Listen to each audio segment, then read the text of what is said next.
What's up is down, what's left is right. Chasing stars and holding you. I can't see the end, but we'll see it through.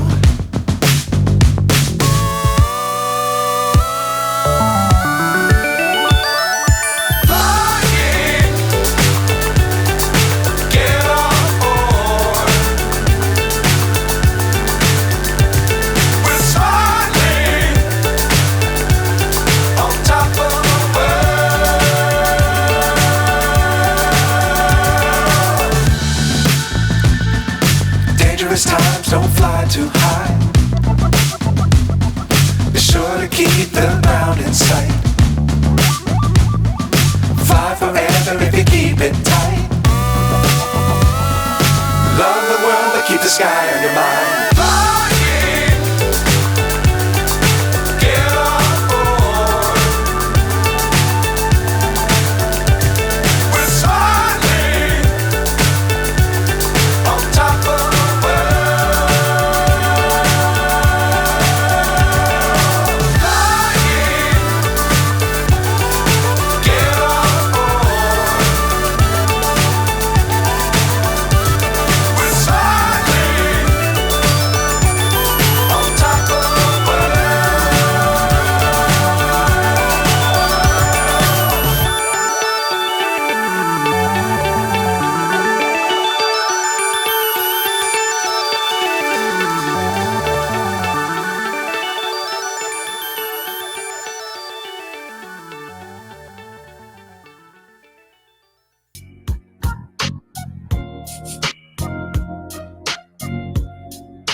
Okay, so step one with Father Martin. This is a very old video. Father Martin, he was a priest, but he will tell you in this video he's not coming to you as a priest. He just so happens to be one who talks about Alcoholics Anonymous. He actually had 60 years before he passed.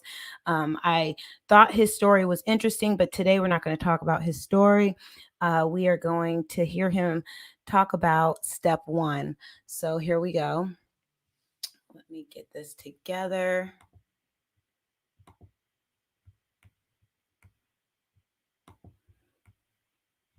And every day or every week, I will go over another step. So we can go over the steps together if this is your first time, or if you have questions, if you are struggling with alcoholism or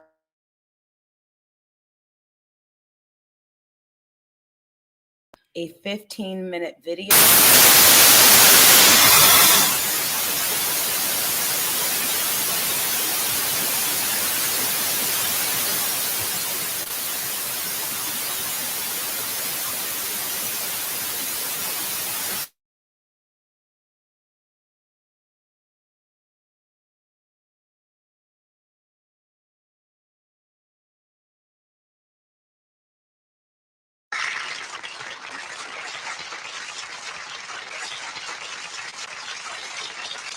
Good evening. My purpose this evening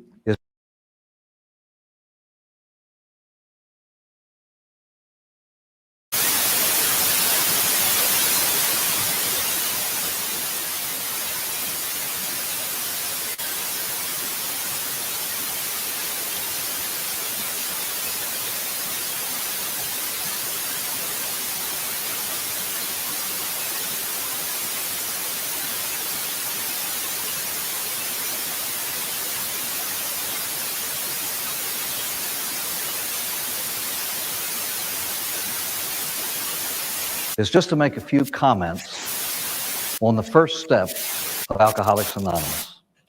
This is the first in a series of 5 films on each of the first 5 steps. We begin, obviously, with number one. I think it is true to say that the thing that is hardest to grasp is the obvious. As somebody once said, I can't see the woods because the trees are in the way.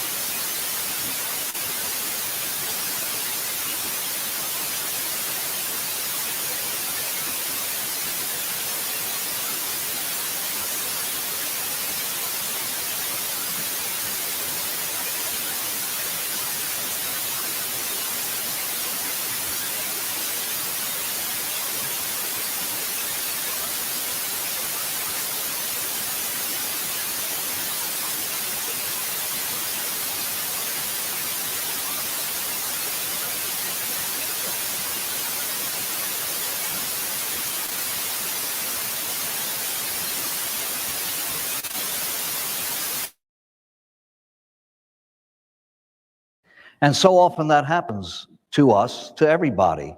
We fail to grasp the obvious. You see written up here the words of the very first step of Alcoholics Anonymous. We admitted we were powerless over alcohol, that our lives had become unmanageable. No one who has a drinking problem is about to take on himself a regime of life that forbids the use of alcohol until and unless he admits that continuing to drink it will kill him.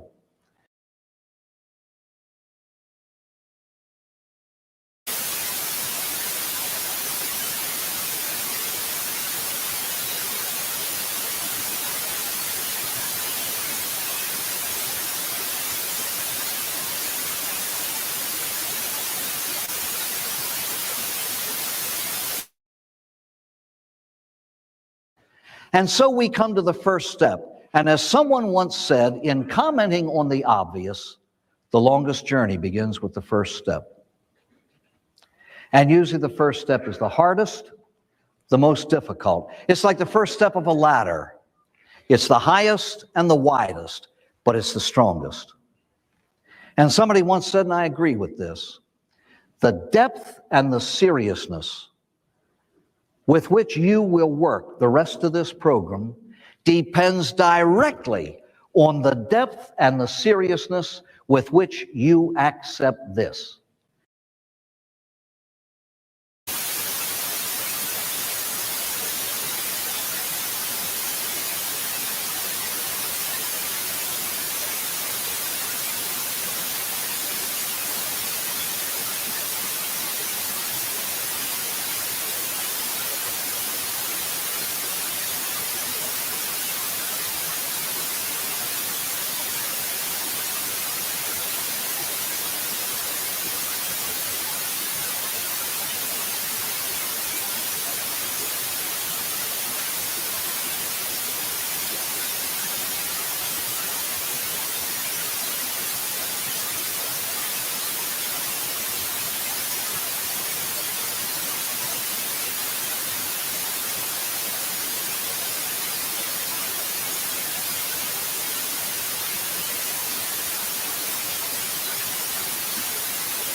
This is not just a step you take and then you go on from there. This is an admission of one's condition.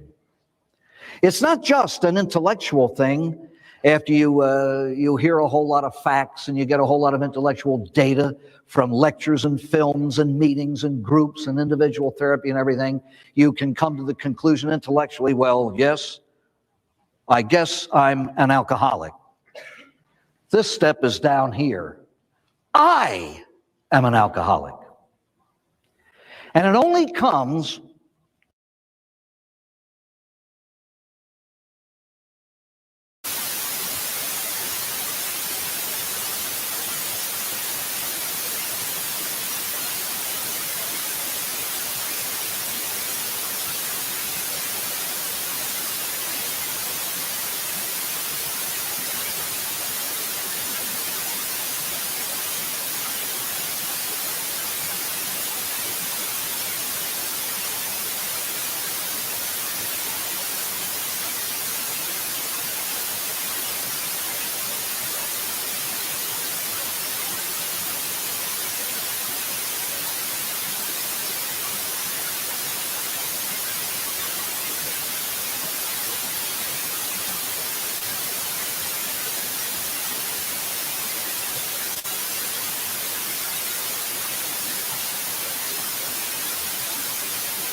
when we have a lovely meeting of these ingredients: honesty, open-mindedness, and willingness. And so this is the how of recovery. How do I get well? How do I get rid of this hell that I'm in? How do I get out of the pit that I find myself at the bottom of? How? Through a basic honesty, open-mindedness, and willingness. And if you have those ingredients, you can indeed get well. And it begins here. It begins here. In 1935, two men sat down at a kitchen table. One had 6 months of sobriety, one had about 6 hours. They were perfectly intelligent men. They were not screwballs, they were not fanatics. One was a stockbroker, one was a physician, a surgeon. They had tried everything to get out of the hell that they were in. One man gained his 6 months of sobriety by trying to help other people get sober. He hadn't helped anyone, but he had helped himself by trying to help the others. He found out that the technique he was using to help them wasn't working simply because it wasn't valid. It wasn't valid because it wasn't working. He was trying to hammer nails with milk bottles, and the milk bottles kept breaking. You can only hammer nails when you have a hammer. And he was searching for the hammer, and he couldn't put a handle on it. You know what he was using to help them? He said, get right with God, and your drinking problem, you'll be able to handle. He didn't know that you had to get rid of the drinking problem in order to get right with God. So like so many things in AA, he learned through trial and error. His doctor, Dr. Silkworth, told him, the next alcoholic you talk to, why don't you use a scientific approach? Maybe something's wrong with us alcoholics. Our bodies can't handle alcohol normally. And that was the approach that he used to this scientific man, this physician, and it made sense. Have you tried this? Yes. Have you tried that? Yes. Have you tried the other thing? Yes. You're still drinking? Yes. Maybe something's wrong with us. In desperation, they were seeking an answer to that which was killing them. They were not theoricians. They didn't have any theories about how to get well. They just wanted to survive. And so they figured this: let's just wipe the slate clean. They got rid of everything they had been trying before. They tried to wipe their minds clean so that they began now, at this point when they had met each other, with the mind being as Plato used to say, the human mind at birth is a tabula rasa, a clean slate on which experience and life does the writing. And this is the way they started. We had better admit that we cannot handle this problem. That's the way they started to get well. How can you get well unless you admit you're sick? And that's what they did. They surrendered to a fact that no addict, whether it's addiction to alcohol or any other chemical, wants to admit, and that is that he or she is powerless over anything. But they had to come to that point if they wanted to survive. They were too close to death. They were too close to death. I think Bill Wilson realized at that moment of his life he had another drunk left. He just didn't know if he had another survival left, and he wanted to survive. And so he admitted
a powerlessness over alcohol. That's a horrible thing to ask any human being to do, is to admit he's powerless over anything. And yet he had to surrender to win the war. That is the great paradox of recovery. We surrender in order to gain victory. Sounds crazy, doesn't it? But you know what it boils down to? Alcoholics and drug addicts are perfectly otherwise intelligent men and women. This is the comparison I always use. They climb into a boxing ring every day of their lives with a champion and get beat up.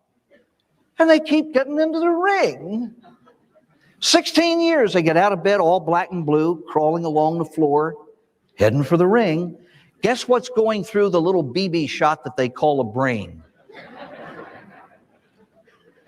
How can I not get beat up today? While they're putting the gloves on. AA leans over their shoulder. And now listen to what AA says. Don't get in the ring.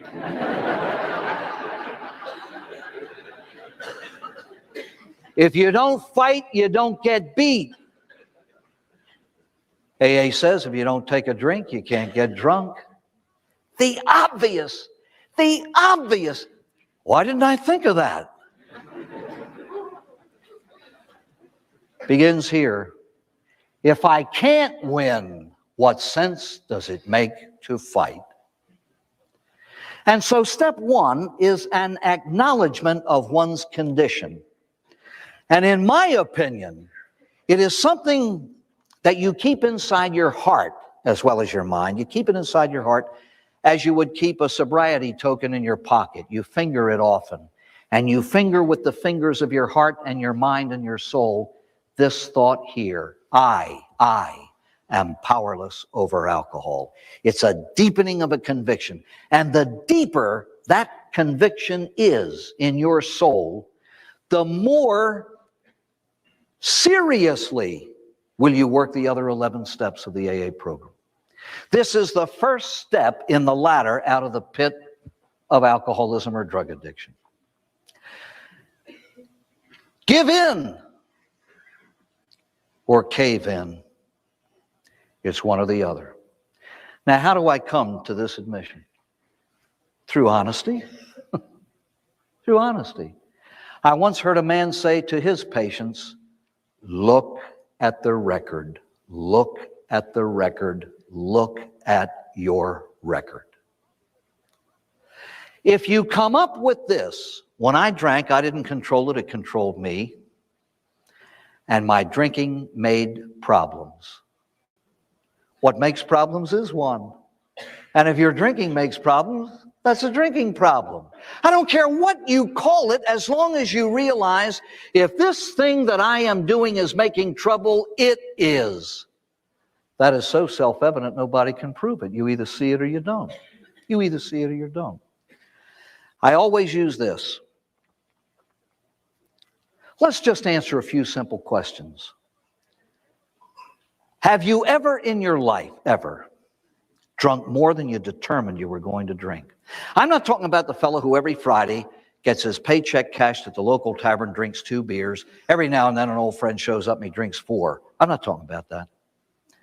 I'm asking you if you have ever drunk more than you determined you were going to drink. I know, honey, I made a jackass of myself at the last party. I swear on my sainted mother's grave, no more than 3. And you drink 23. Have you ever in your entire life drunk more than you determined you were going to drink? Have you ever promised yourself not to drink more than a certain amount and gone beyond it? If your answer is yes once, you're probably an alcoholic, and if it's twice, sign up.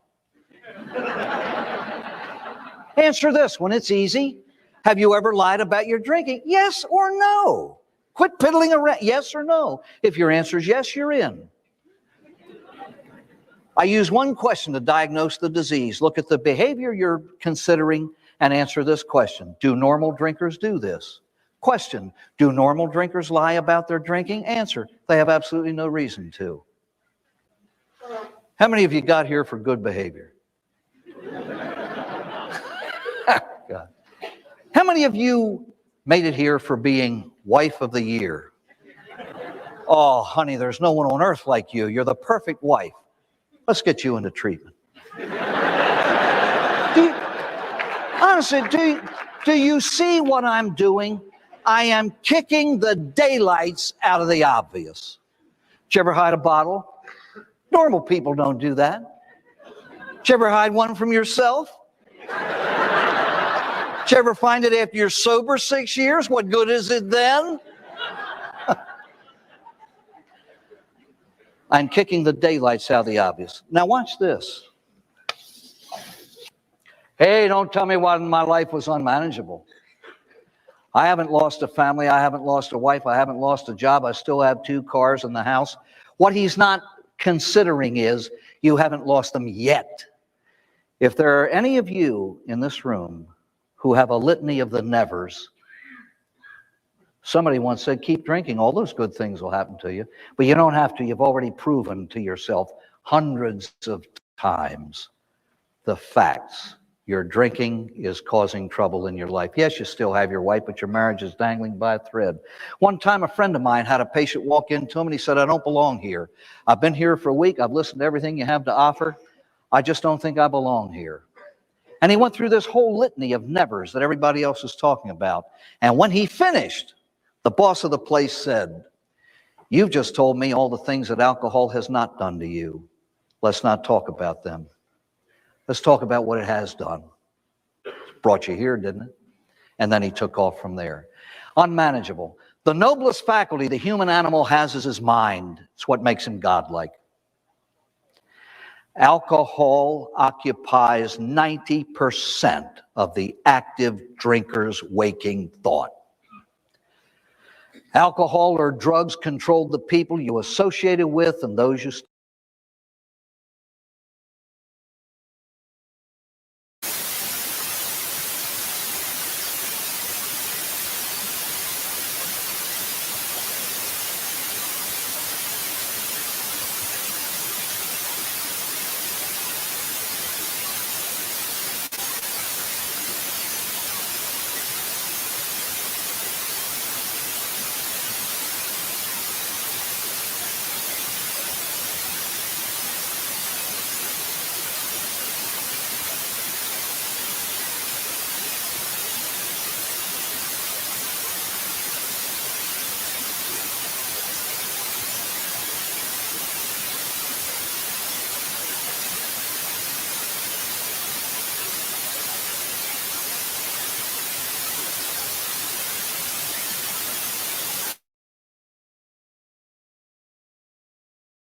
stayed away from. Alcohol and drugs determined the places you went and the places you avoided. Alcohol determined the very restaurants you went into and those you stayed away from. Life manageable? Let's be open-minded to truth and willing to do something about it. My friends, alcoholism and drug addiction are terminal illnesses. Doesn't it make sense for a normal human being who has it pointed out to him, there are certain signs, why don't you check them out? Doesn't it make sense to check them out? When you discuss what we've just gone over afterwards, bring some honesty and open-mindedness to the discussion and bring a little willingness to do what needs to be done. Remember, if the alcoholic doesn't stop the drinking will ultimately stop him. And for your sakes, I hope you stop the drinking first.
Gave me hope that one day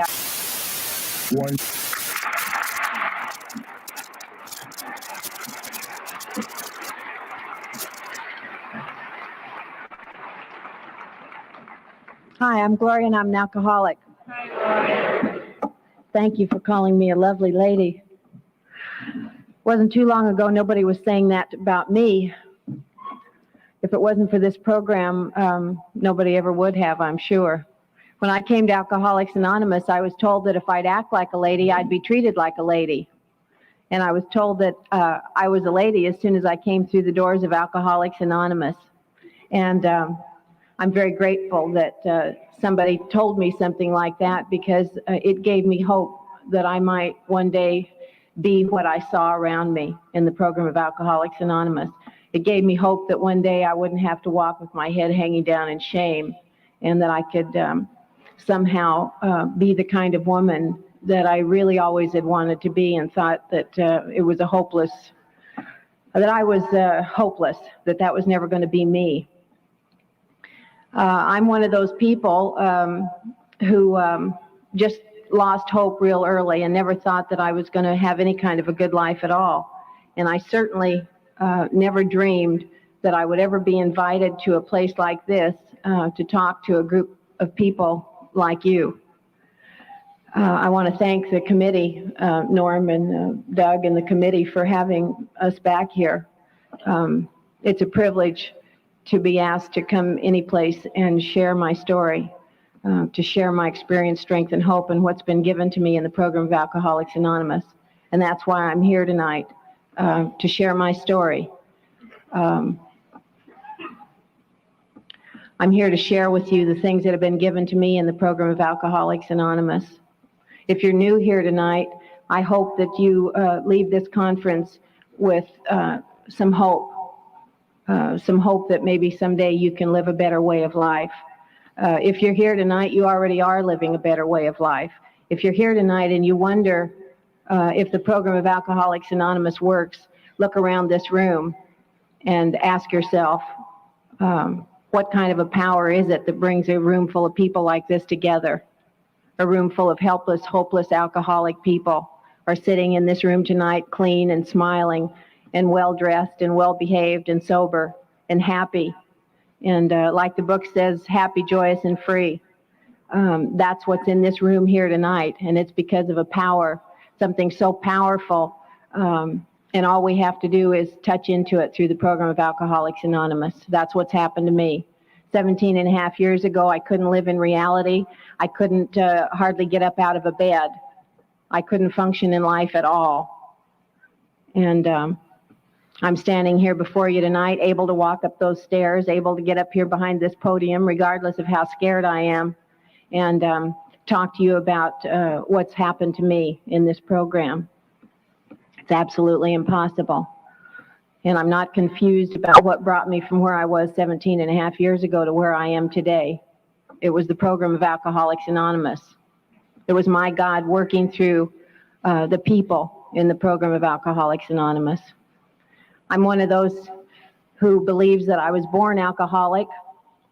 I know that I was sick a long time before I ever took a drink of alcohol. I was born into an alcoholic home. My father died of alcoholism when I was 6 years old, and my mother was an alcoholic, and she married another alcoholic not long after my father died. So I knew about drinking. I knew about the things that go on in an alcoholic home. What I didn't know was that the people that lived there were sick. I thought that they were bad. I thought that I was bad, that there was something wrong with me, that I was somehow partly responsible for the things that went on in my house. School was real painful for me. I compared my insides to their outsides, and naturally I came up the loser. It looked to me like all the other little girls in my school were perfect, and they were all pretty, and they all had the right clothes, and they came from the right kind of family, and they all were smart, and they did the right things. And it just didn't seem like I was ever going to be as good as they were. By the time I was 11 or 12 years old, I just sort of lost hope. I made a couple of decisions about that time. One of them was that if I couldn't be good, I was going to be bad. And that's the way that I lived my life until I came to this program. Another one was that I just decided to forget about trying to be like the other little girls, just to try to forget about ever being able to be accepted by them. And I just decided I'd hang around with the boys. And that's the way that I lived until I came to this program. I came to Alcoholics Anonymous hating women. And I know today, looking back on it, it was just myself that I hated. And I was afraid of you. And I thank God that today I've been given a love for the woman alcoholic, a love that really sustains me a lot of times. It gives me, a lot of times it gives me a purpose for living. And it's something that I never expected to be mine. I never expected that feeling to be mine, and that kind of love for any woman to be mine. Being invited places to share my story is kind of an exciting thing. I do a lot of exciting things in the program of Alcoholics Anonymous. I'm fortunate to be a real active member of Alcoholics Anonymous. But my most favorite thing to do in this program is to just sit quietly and talk, share on a one-to-one basis with another woman alcoholic. I believe that part of the book that says, in God's hands, my dark past can be my greatest asset. Today, it all seems to make sense when I can share my past with a new woman who doesn't think that she's ever going to be able to hold her head up, who doesn't think that she's ever going to be able to function in life. And it just seems, it makes it all make sense when I can share what's happened to me in this program and the things that I've been given. The first time I drank was the first time that I got drunk. I was 13 years old, and it happened to be Christmas Eve. I was in a little cafe, and some boys came along that I knew. I was used to hanging out with a lot of these boys, but these were some that I didn't know very well. Anyway, they came, and I went for a ride with them, and they started drinking beer, and I started drinking beer with them. I don't remember making a decision about this is good or bad, right or wrong. It just seemed perfectly natural for me to start drinking. I don't know how many I had that night before I began to experience a feeling that was to keep me in bondage for the next 16 years of my life. The big book says that alcoholics drink for the effect produced by alcohol. And the effect that alcohol had on me that night was this, it gave me this feeling of I don't care. I don't care if it's Christmas Eve. I don't care if my mother's getting beat up. I don't care if I'm bad and crazy and wild. I just don't care. And the next day I came to, and I was in a strange town in an abandoned car. I was by myself, and the effects of the alcohol had worn off, and I was more afraid and more ashamed and more guilty than I'd ever been in my life. And I was an alcoholic. I know I was an alcoholic from that very moment. I remember knowing someplace deep down inside me that day that I had found something that would allow me to be somebody other than who I thought I was. And from that day on, I became willing to pay any price to experience that feeling. From that day on, all I wanted to do was run the streets and find something to put inside me so that I didn't have to think or feel or care. And I took anything that came along right from the very beginning. I started running around with a crowd that was a lot older than I was. We hung out down on the Pike in Long Beach, and I was down there in a dance hall in the Lido Ballroom one night when we went out in the parking lot and some people were drinking a lot of wine, and they were drinking some nose drops. And I drank those, and drugs was something I was never going to have anything to do with, and nose drops didn't seem too exotic or dangerous. And so I drank them like the rest of the people were. And from that night on, drugs and alcohol just went hand in hand for me. I was never long without one or the other or both. And like I say, I just took anything that came along. It just didn't matter. By the time I was 15 years old, I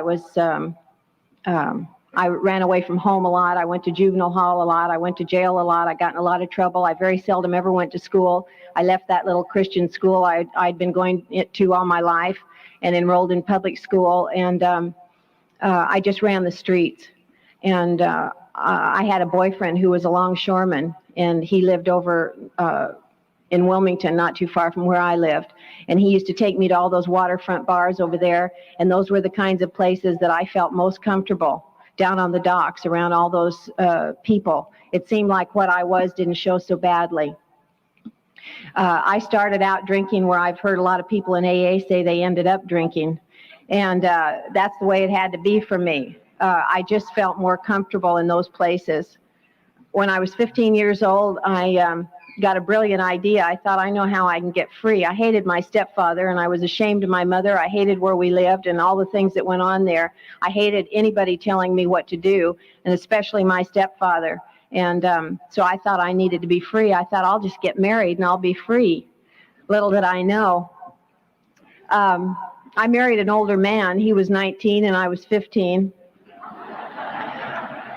And we were going to live happily ever after. The trouble was I married this longshoreman, and as soon as we got married, he wanted me to stay home and be Betty Crocker. And he would keep going out to all these bars, having all this fun. I didn't like that idea, but I didn't think I had any choice in the matter.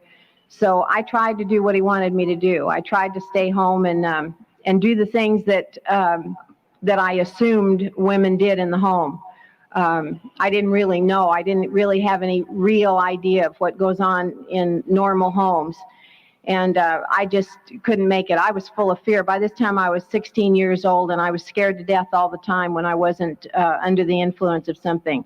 I can remember 16 years old, scared to go out to the market in the afternoon, afraid to walk down the street because I always thought a car was going to come up on the sidewalk and hit me. I was just scared to death when I didn't have anything inside me. And when I was drinking, I could run the streets of Wilmington and San Pedro, all those docks, and anywhere. It just didn't matter where it was, in and out of bars, all by myself all night long. And I just wasn't afraid. I didn't care about anything. Once I take a drink of alcohol, I'm out of control. I've never been one of those kind of people who just drinks to be the life of the party. I've never been one of those people that just drinks to function, because I never function very well. Once I take a drink, anything that comes into my head is what I do. And I always get in a lot of trouble.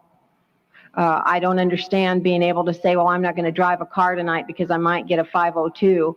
I don't understand being able to say I'm not going to go out of the house tonight because I might get in trouble. I used to wish to God that I could stay in the house, but I couldn't. I'm a runner, and I just, when I drink, I run. I stayed married to this man for close to 3 years, and nothing much happened except I just got 3 years sicker. And towards the end of the marriage, I had a son, and one day I just picked him up and walked out, and I didn't look back. I didn't give it a thought as to what I was doing to my husband or what I was doing to my son, least of all what I was doing to myself. And I went back to my mother's house. By this time, it seemed better to be there than where I'd been. And I was there one night and drinking by myself, and I got thinking about one of these old friends of mine, one of these guys I'd known since I was 11 years old. I went over to see him, and he was glad to see me, and I was glad to see him. And we went out that night and we started seeing each other every night after that. And we really had a good time together. We'd always been friends, good friends. And he seemed to like me just the way that I was. He didn't want to try to tell me not to drink so much or don't do this, don't do that. He just liked me just the way I was, and it was good to be with him. And we thought that that we had it made because we'd both been married before. Neither one of us ever wanted to be married again, and so we thought we're going to just go out and have fun. We both liked doing the same thing, which was absolutely nothing, except riding around in his car drinking. Anyway, we'd been seeing each other about 5 months, and we decided to get married. And so he hawked his fishing pole for money for a marriage license. And I got an annulment because I'd been married in Mexico, and we got married. And he tried to work at first, and I'd cry and beg him to stay home. I was 19 years old by this time, and I was afraid to be by myself. I couldn't stand being by myself, alone with my thoughts, for very long a time. And so I'd want him around all the time. As long as he was around and I had something to drink, I was fine. So I'd beg him to stay home, and he'd want to be nice and stay home with me. And pretty soon he got used to the idea, and he never did go to work. Finding a job was always the last resort in our house.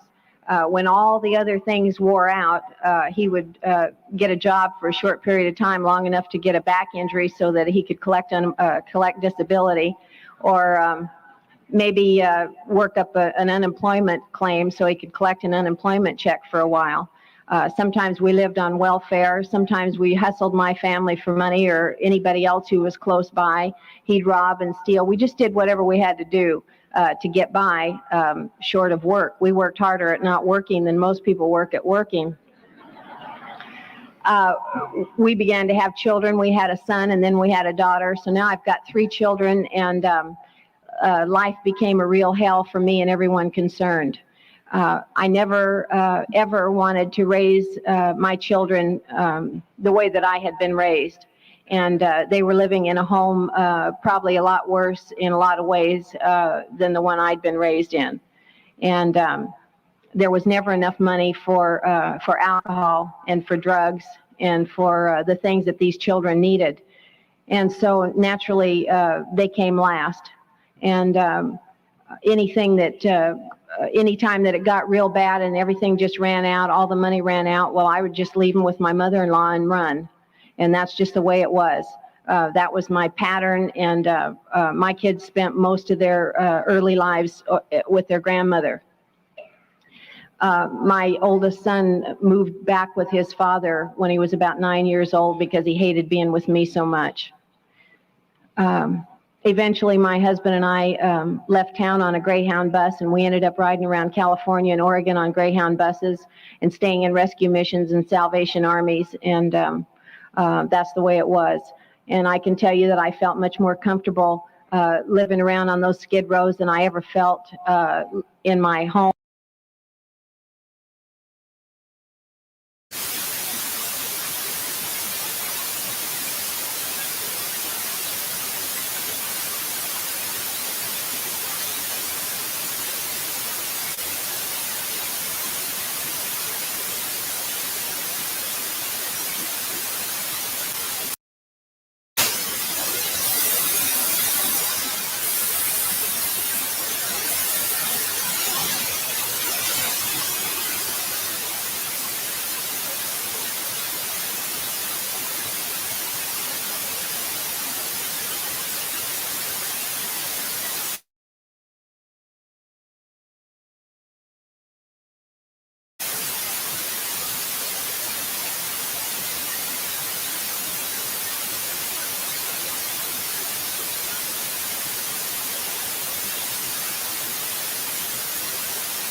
home, in my church, in my family's home, more comfortable there than I'd ever felt any place in my life.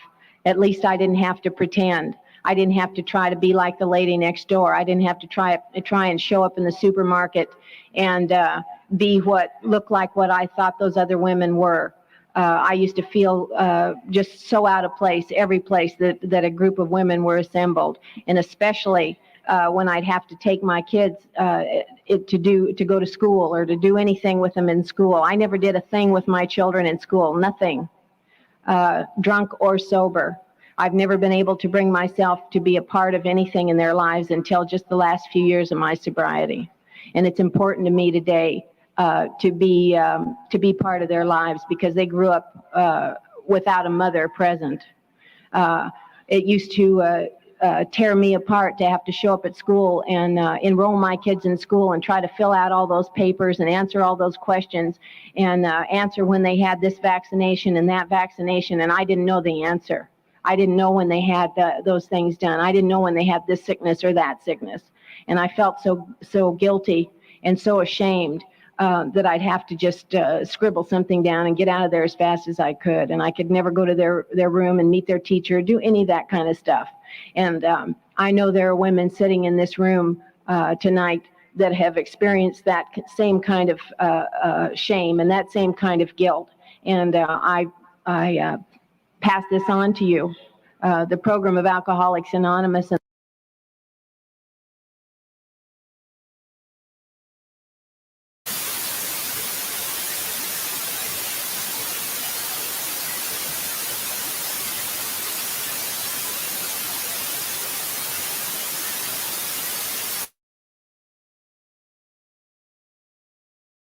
And the God that I found here is very powerful.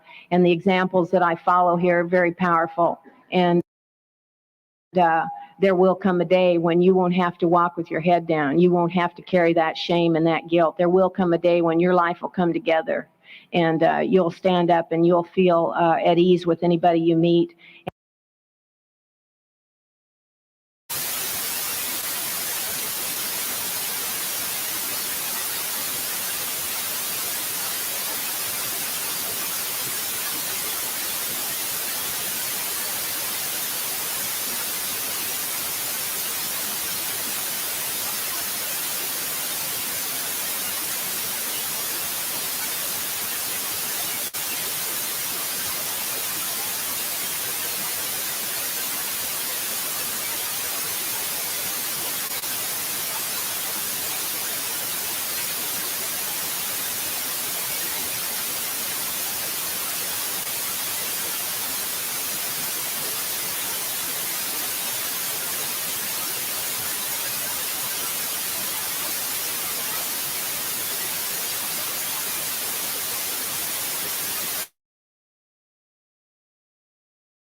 And it won't bother you one bit to talk about your children. When I first came to Alcoholics Anonymous, if somebody asked me if I had any kids, I used to have to just make some smart remark, or I'd begin to cry and I'd just have to run off and get away from them, because I couldn't stand to talk about my kids at all. Eventually, my husband and I came back to Long Beach, and by this time he was a cook and I was a waitress, and we had a job in a little truck stop on the west side of town. We had the same shift and the same day off, and we lived in a little wino motel, and we'd go to work every morning and come home every night, and according to how many tips I made that day, that's what we did that night, and whoever was around, whoever we ran into. Sometimes we'd go out to a bar and drink. Sometimes we'd just go to somebody's house and shoot heroin. Sometimes we'd get pills, or it just sometimes we'd just get a bottle of wine and stay in our room. It just all depended on what was going on around. I was just kind of like a leaf blowing in the wind. Just whatever came along, that's what I did. And he got arrested during this time, and he'd been gone to jail a lot of times before. And every time he went away, I always got in a lot more trouble than I did when he was with me, because I was totally incapable of taking care of myself. And it turned out he was going to be gone for 6 months, and this time it was going to be different. I really wanted it to be different. I wanted to show him that I could be good and that I could take care of myself. And I decided that I wouldn't drink. and I would keep this job, this waitress job that I had, and I would be good, and I'd show him that I could be a grown-up woman. And that lasted for about a week. And I came in one night and I wanted a drink, and when I wanted a drink, I took a drink. And I started drinking and I started running as usual, and I ran into some people that I'd known a long time before, and they were robbing stores and using heroin, and that's what I started doing with them. Before long, I found myself driving the car for these robberies night after night, and I didn't come out of the house until the sun went down. I couldn't stand to be out in the daylight. I couldn't stand to have anybody see me, and I lived a life of total fear and confusion and shame, and I don't ever want to have to live that way again, and I know that I don't have to. As long as I stay in this program and do the things that are asked of me here and follow the book, Alcoholics Anonymous, I know I don't ever have to go back out on those streets and suffer the humiliations that I suffered as an alcoholic woman. I know what it's like to be sitting on a bus bench in downtown Long Beach, not knowing where I've been or where I'm going. I don't know who I've been with. I don't know what's happened. I don't know anything. I'm a blackout drunk, and I just wander the streets, and things happen to women like me. And I know that I don't ever have to go through that humiliation again as long as I live. And today I live a clean life, and I love it that way. I'm willing to do anything I have to do today to maintain this feeling of being clean inside. This lack of shame that I found here, this lack of hopelessness. I have recovered from a seemingly hopeless state of mind and body, just like the book said I would. Just like those other people did. That's what's happened to me. And if you're new here tonight, that's going to happen to you too. You get a sponsor and you get a home group and you do the things that are outlined in the book Alcoholics Anonymous, and you get active and you give of yourself. And one day you'll look around and you'll notice that you feel just as good as every other person in the room. And you'll notice that you feel useful and you have a purpose for living. And you don't ever have to go back out on the streets and live that way again. I eventually got arrested for these robberies, and they kept me in jail 3 days, and then they had to let me go because they didn't have enough evidence to hold me. Nobody could identify me. I just drove the car. And when I got out, this room I'd been staying in was locked up, and I didn't have any place to go. It had been years since my family would have anything to do with me, and any friends I had that would still have anything to do with me were locked up. And so I thought of my first husband, and I called him up and I told him that I was in trouble and I needed a place to stay. And he said I could come over if I didn't cause any trouble. I thought that took a lot of nerve on his part, say something like that to me after all this was all his fault. I always had somebody to blame for everything. It wasn't until I got sober in this program that I found out that if I'd learned to take responsibility for my own actions, that I would find freedom within myself, and I can pass that along tonight. Thank God the people that I ran into when I was new weren't afraid to tell me the truth, and they weren't afraid to hurt my feelings. They just told me, you can just take the word blame out of your vocabulary and quit blaming everything on somebody else. Take responsibility for your own actions, and you'll be able to stand up straight, and you'll be able to be free within yourself. And I can tell you that's the truth today. I've been through a lot of painful situations in my sobriety, where a lot of situations where it would have been a lot easier to say that it was someone else's fault. But because of these people, I've been able to look at a painful situation and do what I have to do about it through the steps, and then close the door and walk on. And I don't have to be bound by hate and resentment anymore. I don't have to feel the way that I felt before I came to this program. I went over there, and there was all I wanted to drink, and I started pouring it down, bottle after bottle after bottle. And finally, the thing happened to me that I believe happens to every alcoholic who's ever given the gift of sobriety. I got to a place where it just simply didn't work for me anymore. No matter how much I drank, it didn't take.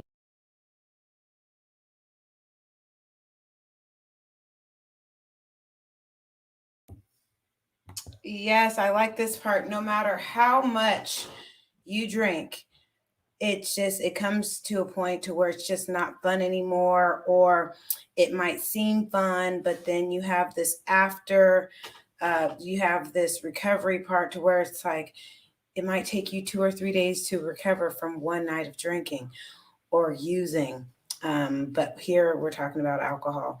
So it came to a point in my drinking experience to where I was passing out. I wasn't remembering. I was falling asleep at in social settings, drinking by myself.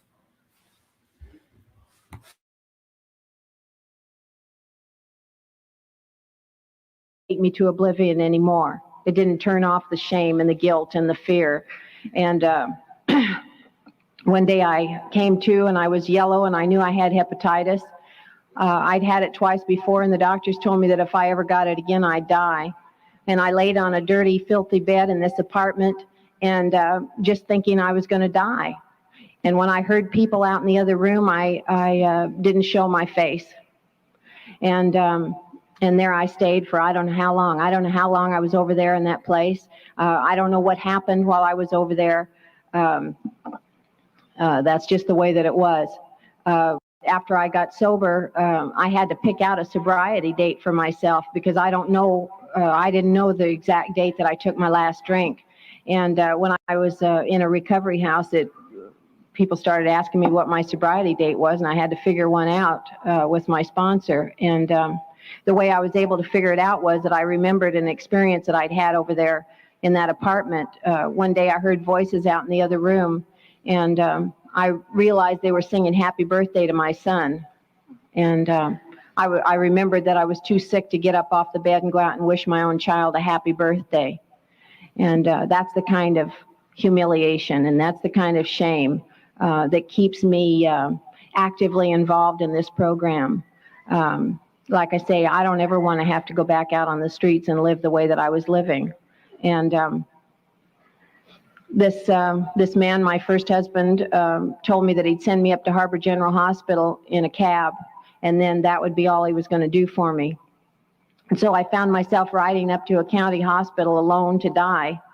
And my mother had died in that hospital a few years before that time of alcoholism. And I remembered that day, and I remember this day, what it was like for a woman dying in that hospital of our disease. I happened to be sober at the time, and she was in there for about 3 weeks, and I spent almost all the time up there with her. And I remember how afraid she was and how she'd lose consciousness and cry out and ask me if she was going to die, and I didn't know what was going to happen to her, and I was as scared as she was. And I knew that day driving up there in that cab that was an experience. I just knew I was going in that hospital to die. I stood in the waiting room of Harbor General Hospital, and I had on a pair of black Levi's that I'd been wearing for a couple of months, and a man's shirt, and I was bright yellow, and I was skin and bones. I was 29 years old, and as far as I knew, my life was over. And they put me in a room and started examining me, and they did a biopsy on my liver. And the doctor came and told me that my liver was so badly damaged that I wouldn't live over 3 years if I kept on going the way I was going. And I wouldn't live over 5 even if I didn't drink any alcohol again. And so I laid awake that night thinking about dying, and I always thought that's what I wanted. I always thought I wanted out. And I realize now that was just some more self-pity. I was always feeling sorry for myself.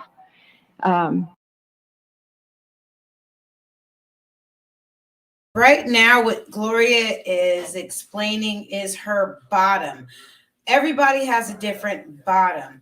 My bottom was after I almost died in 2017. I picked up a drink 60 days right after that accident. And oh yeah, what's up, hon? Hold on, let me mute myself.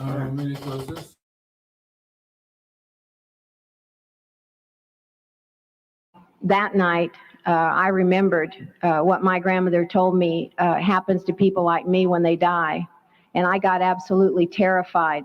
I got absolutely desperate to stay alive, not for any honorable reason, but just simply because I was afraid to die.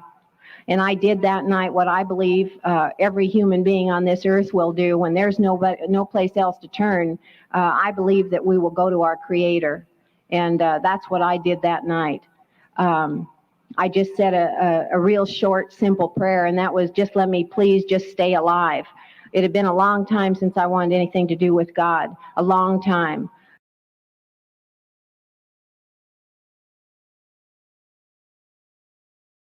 I had a God that I was scared to death of.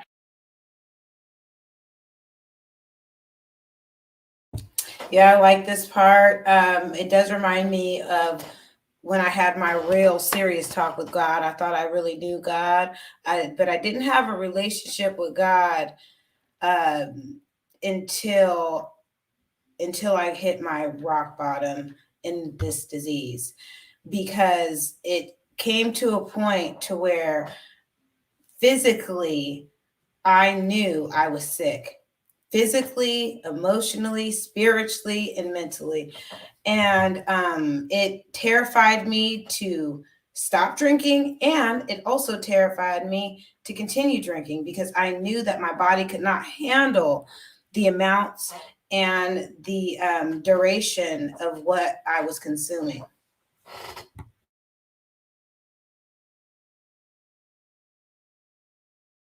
That I had acquired somewhere in my childhood. I don't know. I don't know how. I doubt if anybody told me that God hated me. I doubt if anybody taught me that anything but that God loved me, but I didn't hear it that way. I hated myself so badly, I guess I just must have believed that he hated me too. And I just thought, I won't ask him for anything, and I won't get his attention on me, and we'll be fine. I had an absolutely childish fear of God. But that night, it didn't seem to matter. I was desperate, and I just wanted to keep on breathing. And that night, I had what I believe to have been a spiritual experience. I believe that it was the first of many spiritual experiences. I believe that we are having spiritual experiences more often than we realize. Every time I see a little bit of truth about myself and about the world around me, I believe that's a spiritual experience for me.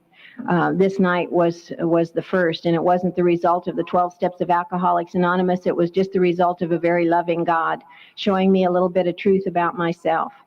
The next day, the doctor came into my room, and he had a big smile on his face, and he said, well, you're not going to die. He said, we've made a mistake. That shows you how much we know about the human liver. Ha, ha, ha. And he was all cheerful and happy.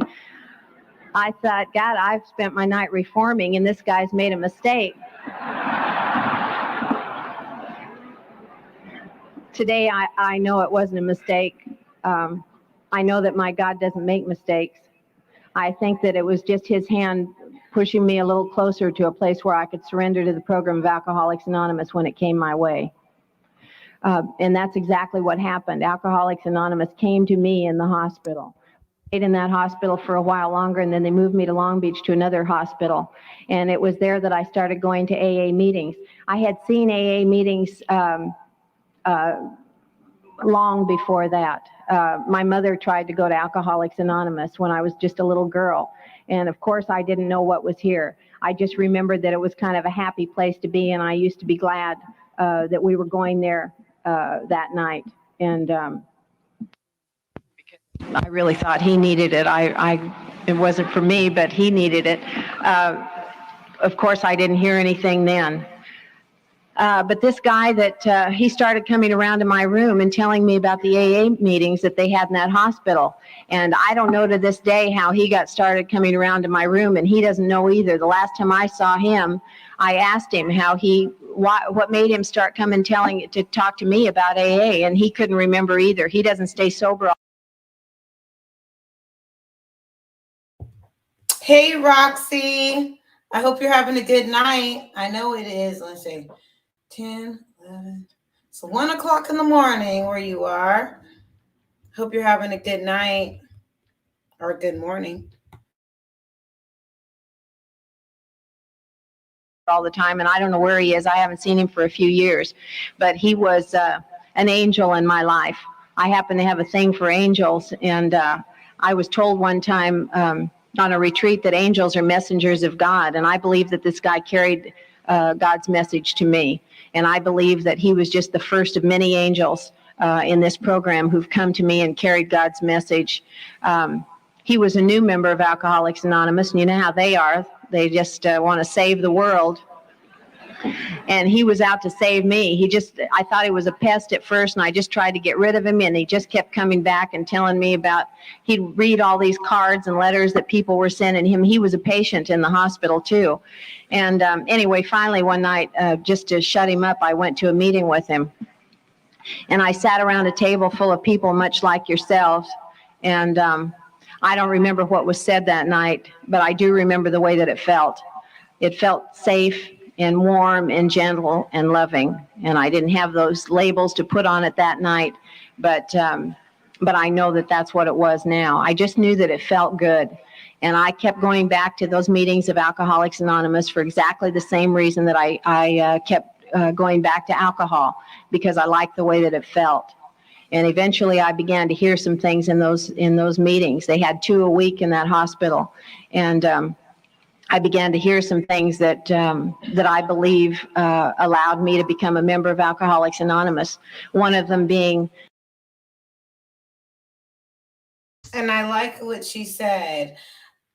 She kept going because she liked how it made her feel, just like she liked how alcohol made her feel. After this testimony is done, I'm going to actually go to an online meeting that's 24 hours because I like the way it makes me feel.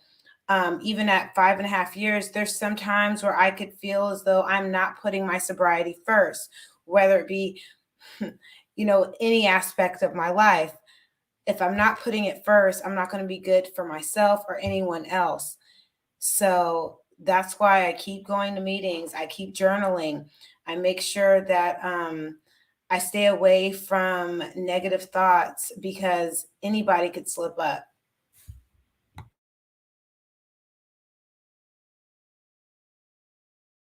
Somebody told me that I was not bad, that I was sick. And they said that Alcoholics Anonymous is not a place where bad people come to get good. It's a place where sick people come to get well. And they told me that I could get well if I wanted to. They told me I could get well if I do the things that were outlined in the book Alcoholics Anonymous. They told me that Alcoholics Anonymous is not a place for people who need it. It's a place for people who want it. And all I had to do was want it. And eventually, at some time during that stay in that hospital, I developed a desire to stay sober. I don't know when that happened either.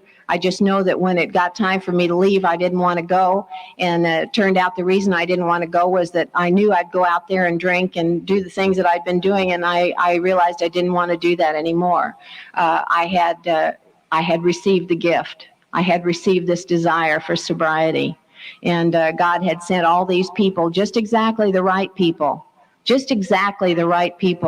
to come and bring this program to me. And he took me to just the right places then, and he does right now. He brings just the right people into my life. He takes me to just the right places. I'm just everywhere that I'm supposed to be. And I believe that more and more and more in my life. I believe that everybody in this room is going to run into just the right people and hear just the right things and go to just the right places if they practice the steps of Alcoholics Anonymous. The man who was secretary of one of the meetings told me about a woman's recovery house, and I'd never heard of such a thing. He told me it was where a bunch of women lived, and they went to AA meetings and just kind of lived in this house until they got better. And I know that I was surrendered because I was willing to go live in a house full of women. I moved in to that house, much to my surprise. I first of all had to interview with the house mother, and he told me we'd go over there and I'd have to have an interview with her. And of course, I knew that she was going to start asking me a bunch of questions and I wouldn't have the right answers. And I just assumed that she wouldn't let me move in there with all those nice girls. I was very pleasantly surprised because I got there and I sat across the room from this lady who just smiled all the time. And she said, "Do you want to come and move in with us, honey?" And I said, "Yes, I do." And she said, "Okay, you can move in tomorrow." Just like that. Nobody asked me how much money I had or where I'd been or where I was going. Nobody asked me what my morals were. Nothing. I didn't have to fill out anything, nothing. I just moved into that house, and the women there began to love me well. I began to see the program of Alcoholics Anonymous in action. I began to see people living the things that I'd heard them talking about in these AA meetings in the hospital. I remember a lot of days in that house, and I remember a lot of experiences in that house. And when I look back on them now, they seem so amazingly simple. The little things that meant so much to me, just teeny little things. It seems now that they were so simple and so small, but at the time, they were the things that lit my spirit up and gave me hope.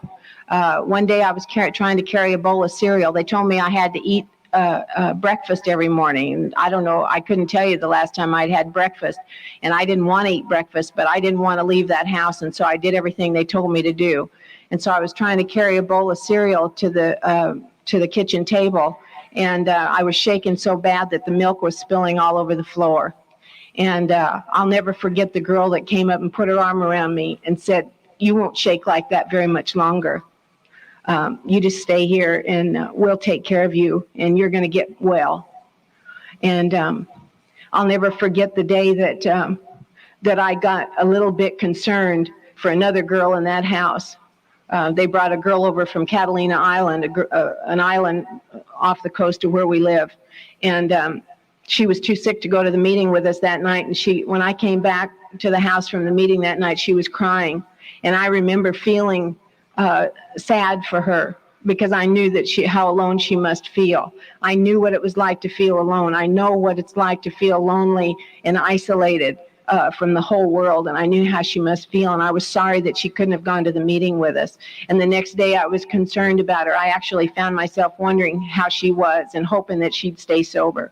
I don't know whether she ever stayed sober or not. The last time I saw her, she was drinking. But I hope that she's sober today. There were just a lot of little things. There was a little sign next to the coffee pot in the dining room of this house, and it said, "Smile, God loves you." And I'll never forget the day that I noticed that little sign and how much it meant to me. Nobody had ever said, "Smile, God loves you," to me. I had never thought about God loving me at all. And little things like that just began to wake my spirit up. Little things like that began to give me hope. Watching those women that came into those meetings in the house, watching how they held themselves and how they dressed, the way they carried themselves just impressed me so much. They talked about where they'd been and what had happened to them and what Alcoholics Anonymous had done in their life. And I noticed one very important thing, and that was that there was no shame in their face. There was no shame in their eyes when they were talking to us about where they'd been and what had happened to them. And it was just simply they were sharing with us in hopes that we might be able to find what they had found. And I was impressed. And I got filled full of hope in that house. I got filled full of anticipation and excitement for life. I actually got to the point where I'd look forward to the day. We studied the book Alcoholics Anonymous every morning in that house, and we'd have a little meeting every single morning and a meeting every night. We'd go outside and see the outside AAs, and they'd all seem to be happy to see us, and they'd come and put their arm around me and pat me on the back and say they were glad to see me, and they'd say, "You're going to make it, you're going to be all right, and you're going to do good." And I'd cringe, and I'd think, God, if they only knew how bad I am, if they only knew where I've been and what I've been doing, they wouldn't be able to have faith in me like this. Today I look back and I know that it wasn't faith in me that they had. They were members of Alcoholics Anonymous, and they knew how this program works, and they knew that it would work for me. It was the program that they were having faith in. It wasn't me, and they were just sharing that faith in this program with me, and they began to give me faith. We had a meeting in that house once a week where a man would come in and talk to us about the program.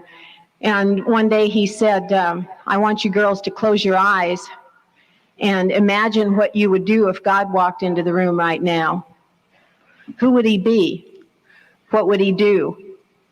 And I closed my eyes, and of course at first I was afraid. And then I began to think of my father, and I began to think of God as my father.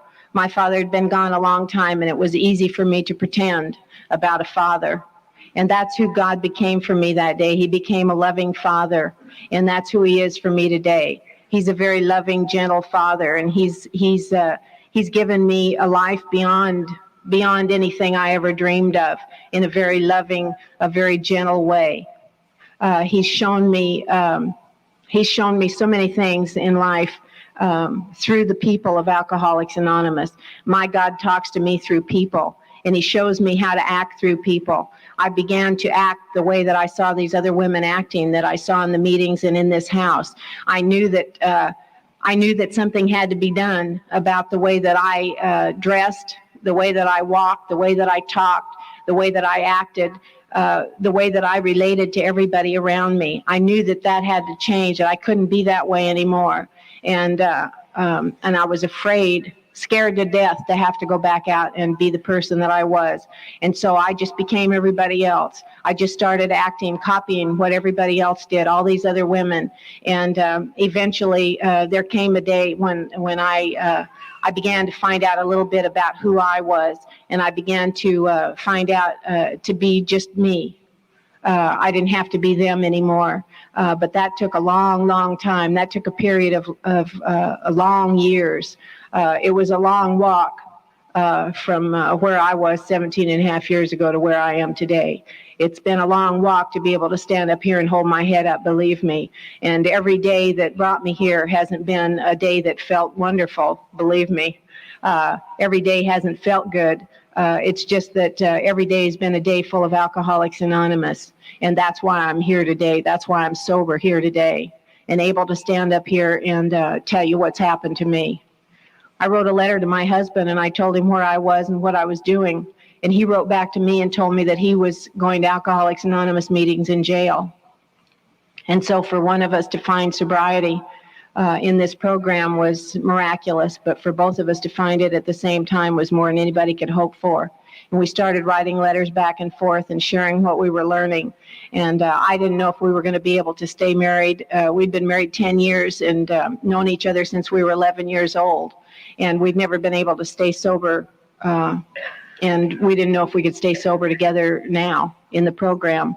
And for me, Alcoholics Anonymous became the most important thing in my life because I had to have sobriety. I wanted sobriety and I had to have it. And I was willing to go to any lengths for sobriety. And as it turned out, he came home and we decided that we would try to stay together because my sponsor told me I could do anything as long as I kept the program of Alcoholics Anonymous #1 in my life. She told me that I could do anything as long as AA was my priority, my top priority. And so we got a little apartment in the alley behind the House of Hope. They said don't get too far away, so we didn't get too far away. And life just got better and better and better the way they told me it would.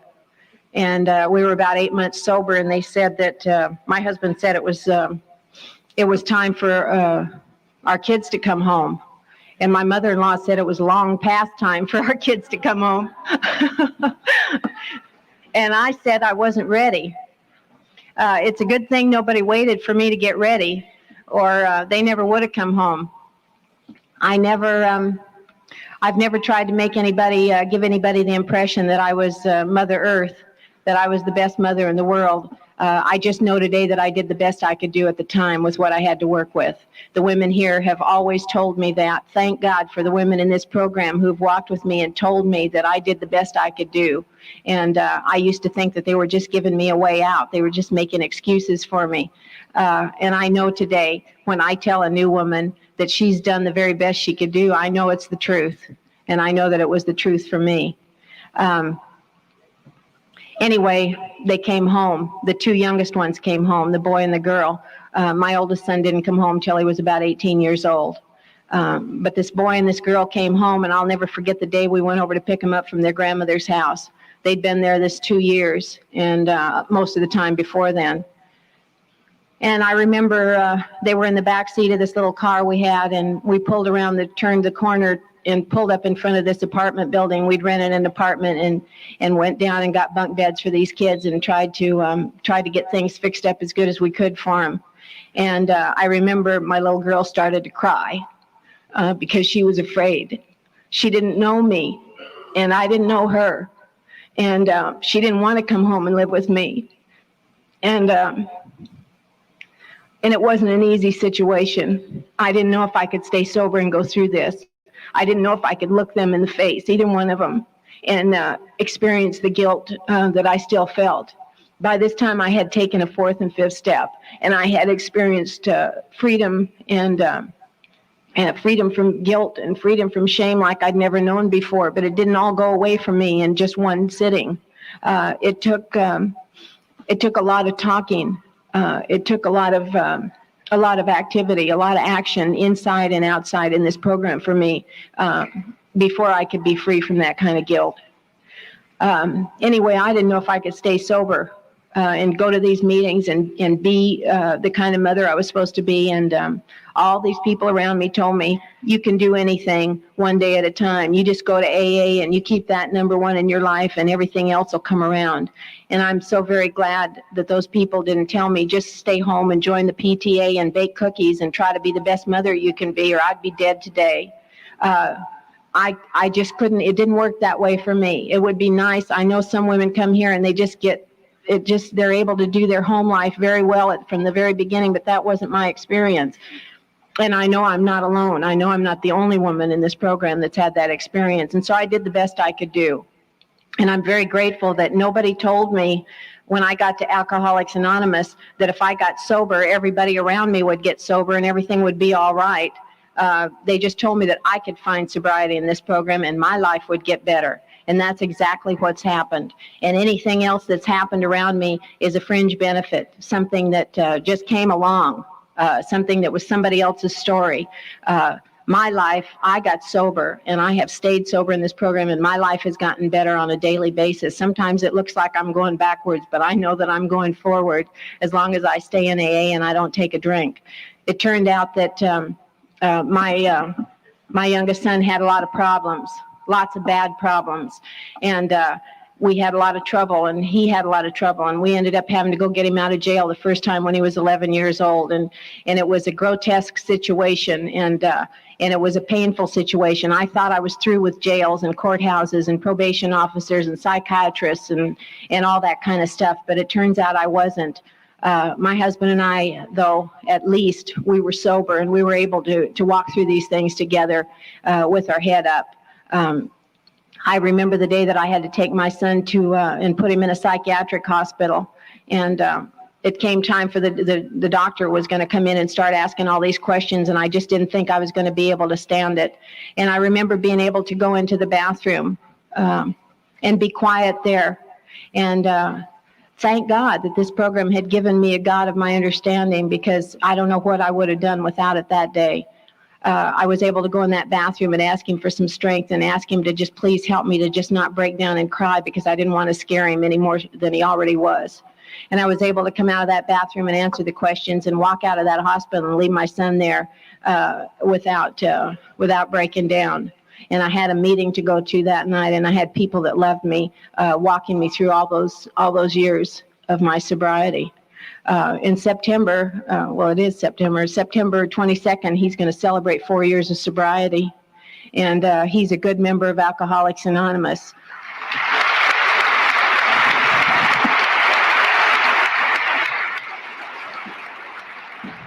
He's been loved well by the people here, just the same way that his father has been loved well and the way that I've been loved well. And like I say, I'm proud of him today. He is a good member of Alcoholics Anonymous. He's into everything. He's kind of like his mother, and you can't hold him down. He's an active kid, and I love him today. And I'm glad that we can share this program. We still don't, we're just not just real close, but it's better than it ever was before. And he was in this program maybe 2 or 3 months, and he called me up one day and we were talking, and he said, isn't it neat that we've got something to talk about now, that we can have something to share together? And it's just Alcoholics Anonymous that's given us that. My daughter was a normal child, just perfectly wonderful. She was so wonderful it scared us.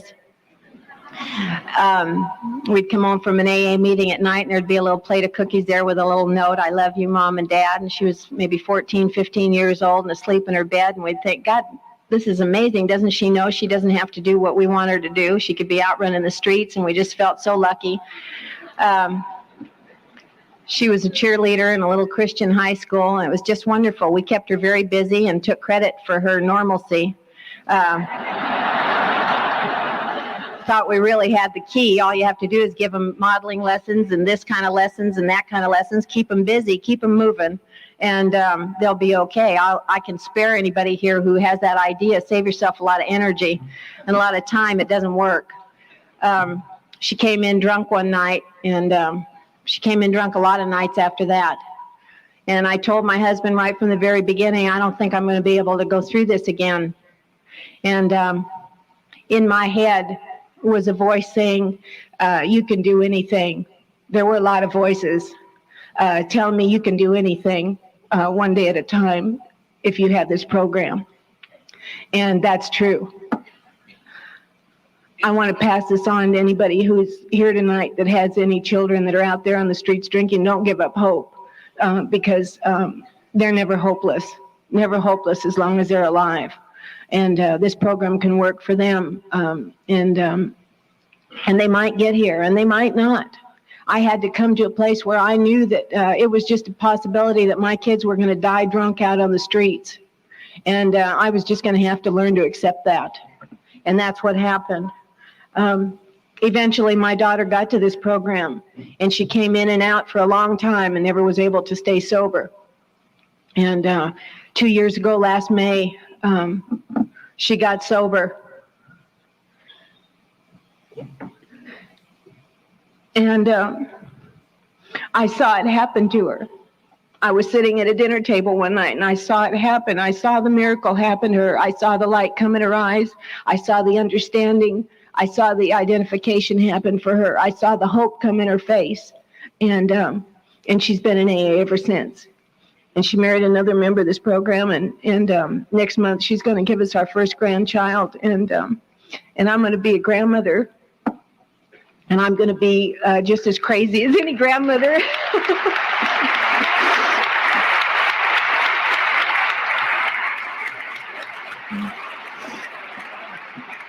My sponsor says I can spoil the grandbaby if I want to. And so that's what I'm going to do.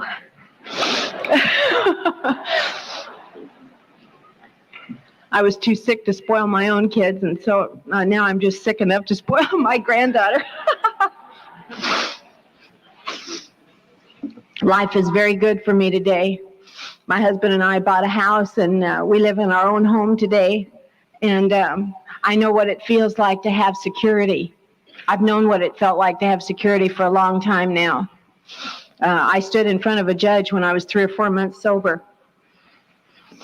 And turned out that he told me I was free to go, and I knew what security felt like for the first time in my life. And I knew what freedom felt like for the first time in my life. Not because that judge gave it to me, but because the people of Alcoholics Anonymous gave it to me. They showed me the way to a place where I could find freedom, and I could find security, and I could find joy in my life. When I took my 5th step with my first sponsor, to me, she was like an angel. I just thought, God, this woman is so clean and so perfect. And I didn't want to tell her all these things, but I knew I had to, and I felt like I was just throwing mud all over her. And I couldn't look at her. And I remember I was sitting on the floor, and she was sitting in a chair. And when I got through, she just patted me on the shoulder, and she said, do you know what God wants for you, honey? And I said, what? And she said, he just wants you to be happy, joyous, and free. He loves you. And my life has never been the same. My life has never been the same since I ran into people like you, and you showed me how to live. Today I have a lot of stuff inside me that I never thought was going to be mine. I spend a lot of time by myself, alone, quiet, and I like it that way. I'm not afraid to be alone anymore with my thoughts. My thoughts aren't grim and morbid and negative anymore. I have hope today, and I have a purpose for living. And my house is full of love. My life is full of love, people who love me and people that I can love. I'm full of activity in this program, and I have learned to be able to receive love here and to give love. When I was new, I used to shop in junk stores a lot. And one day I found a little wooden plaque. And I don't know what it meant to the person that threw it away, but I know it means a lot to me, and I've had it hanging in my house ever since I found it. It's got some keys painted on it, and it says the keys to the kingdom. And it reminds me of that place in the big book that says now there's a sense of belonging, of being wanted, needed, and loved. in the place of a hangover in a bottle. I've been given the keys to the kingdom. Thank you.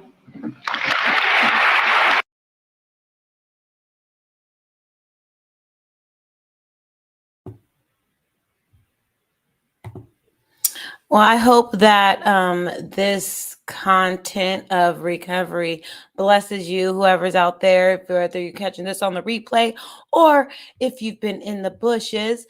I hope that this experience, strength, and hope will help you move forward in your journey of recovery. I love you, and I hope that you'll be okay one day even if you're by yourself with your feelings. If you need to get a sponsor, I encourage you to do so. Work the steps. If you don't have a sponsor, I encourage you to just go to meetings, just listen, go on YouTube, listen to some of these meetings, maybe go to a Zoom meeting, and it will bless you. I promise you.